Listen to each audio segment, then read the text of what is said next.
Chief minister Omar Abdullah की हुकूमत ने इस रिवायत को फिर से शुरू कर दिया है। ये वो रिवायत है जो तकरीबन 150 साल से दोनों श्रीनगर और जम्मू के इत्तेहाद की अलामत रही है। इस रिवायत की बुनियाद 1872 में महाराजा रणबीर सिंह ने रखी थी। ये उस इदारे को फिर से जिंदा करता है जो जम्मू और कश्मीर की दोहरी शिनाख्त की निशानी था, और ये इस बात का पैगाम देता है कि उसकी हुकूमत खोई हुई रिवायतों और इंतज़ामी निज़ाम को फिर से मौसर बनाना चाहती है। चीफ मिनिस्टर ने प्राइम मिनिस्टर नरेंद्र मोदी से अपील की कि मरकजी हुकूमत अपना वो वादा पूरा करे जो उन्होंने पार्लियामेंट और सुप्रीम कोर्ट दोनों के सामने किया था।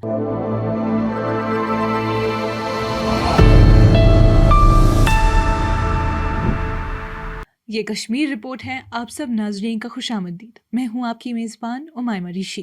नाजरीन, उमर अब्दुल्ला का दरबार मूव को दोबारा जिंदा करना और स्टेटहुड की मांग उठाना जम्मू और कश्मीर की खोई हुई रिवायतों, तवज़ुन और सियासी वक़ार को बहाल करने की कोशिश का निशान है। 4 साल बाद जब से सदियों पुरानी 2 दफ़ा साल में होने वाली दरबार मूव की रिवायत रोकी गई थी, जम्मू और कश्मीर के चीफ मिनिस्टर उमर अब्दुल्ला की हुकूमत ने इस रिवायत को फिर से शुरू कर दिया है। ये वो रिवायत है जो तकरीबन 150 साल से दोनों श्रीनगर और जम्मू के इत्तेहाद की अलामत रही है। इस रिवायत की बुनियाद 1872 में महाराजा रणबीर सिंह ने रखी थी, जिसका मकसद था कि सरकारी दफ्तरों का काम साल के 2 हिस्सों में दोनों शहरों से बराबर चले, ताकि पुराने रियासत की जोग्राफी और तहजीबी तवज़ुन को बरकरार रखा जा सके। लेकिन 2021 में इस अमल को अचानक बंद कर दिया गया, जिससे उस वक्त के लेफ्टिनेंट गवर्नर की एडमिनिस्ट्रेशन ने ज़्यादा खर्च और इंतज़ामी मुश्किलात की वजह से ज़रूरी करार दिया। मगर इस फैसले का असर दोनों इलाकों पर गहरा पड़ा, खासतौर पर जम्मू के ताजिरों और कारोबारी लोगों पर, जिन्हें इससे बड़े माशी नुकसानात उठाने पड़े। इसलिए उमर अब्दुल्ला का दरबार मूव दोबारा शुरू करना सिर्फ एक सियासी कदम नहीं, बल्कि एक अलामती अमल भी है। ये उस इदारे को फिर से जिंदा करता है जो जम्मू और कश्मीर की दोहरी शिनाख्त की निशानी था, और ये इस बात का पैगाम देता है कि उसकी हुकूमत खोई हुई रिवायतों और इंतज़ामी निज़ाम को फिर से मौसर बनाना चाहती है।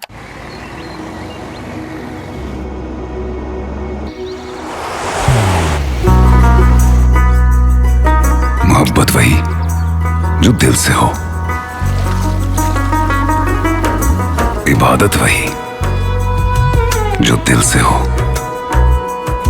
दुआ वही जो दिल से निकल आए, बात वही जो दिल से कही जाए, दोस्त वही पक्का जो दिल से साथ निभाए, रिश्ता वही बेजोड़ जो दिल से जोड़ा जाए। दिल से ही तो होते हैं इरादे चट्टान से, दिल से ही तो बनते हैं घर खाली मकान से। दिल से बनी हर चीज पुश्तों तक चलती है, इसलिए खैबर सीमेंट का जर्रा जर्रा दिल से बना है, ताकि आप जो कुछ भी बनाएं दिल से बनाएं। खैबर सीमेंट, दिल से बनाओ। इसके साथ साथ हुकूमत ने कैबिनेट सब कमेटी की रिपोर्ट पर मंजूरी भी दी है, जो रिजर्वेशन पॉलिसी से मुतल्लिक है। ये फैसला नेशनल कॉन्फ्रेंस के इलेक्शन वादों को पूरा करने की कोशिश का हिस्सा है, और ये दिखाता है कि हुकूमत पुराने मुख्तलिफ फैसलों पर दोबारा गौर करने और अवामी जज्बात का लिहाज रखने के लिए तैयार है। लेकिन उमर अब्दुल्ला के पहले सालगिरह के खिताब का सबसे अहम और वाज़ेह पैगाम ये था, जम्मू और कश्मीर की स्टेटहुड की बहाली का दावा।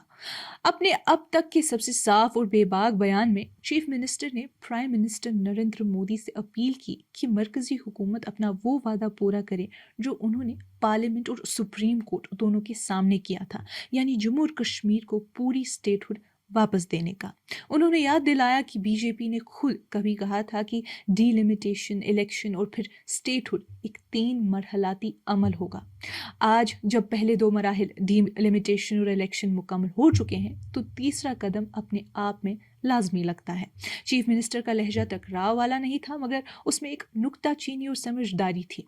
उनका ये कहना कि स्टेटहुड इसलिए नहीं रोकी जा सकती कि बीजेपी को हुकूमत बनाने का मौका नहीं मिला, दरअसल पूरे यूनियन टेरिटरी की जमहूरी जज्बात को बयान करता है। उनका लहजा सब्र, यकीन और खामोश इरादे से भरा था। 2019 के बाद से चली आई मुख्तलिफ और सख्त सियासत के मुकाबले में एक नर्म लेकिन मजबूत पैगाम। उमर अब्दुल्ला ने इंतज़ामी अलामात को सियासी दावे के साथ जोड़कर अपनी हुकूमत का रुख साफ कर दिया है। दरबार मूव को दोबारा शुरू करना सरकारी निज़ाम को उसके تاریخی رشتوں سے دوبارہ جوڑتا ہے، جبکہ اسٹیٹ ہوڈ کی مانگ لوگوں کو ان کے سیاسی وقار سے پھر سے ربط کرتی ہے۔ یہ دونوں عمل مل کر یہ دکھاتے ہیں کہ یہ حکومت صرف حکومت چلانی نہیں بلکہ جموں اور کشمیر کو اس کے اپنے ورثے اور دستوری مقام پر واپس لانے کی کوشش کر رہی ہے۔ ایک ایسے علاقے میں جہاں نشانیاں اور علامتیں اکثر پالیسی سے زیادہ اثر رکھتی ہیں، چیف منسٹر عمر عبداللہ کا یہ قدم دونوں کو ملا کر چلتا ہے۔ یہ ثابت کرتا ہے کہ یہ یہاں حکومت کرنا صرف انتظام چلانا نہیں بلکہ یقین دوبارہ پیدا کرنا اور پہچان واپس لینا بھی ہے۔ ناظرین، آج کی اس کشمیر رپورٹ میں اتنا ہی۔ باقی مزید معلومات کے لیے بنے رہیے کشمیر لائیو کے ساتھ۔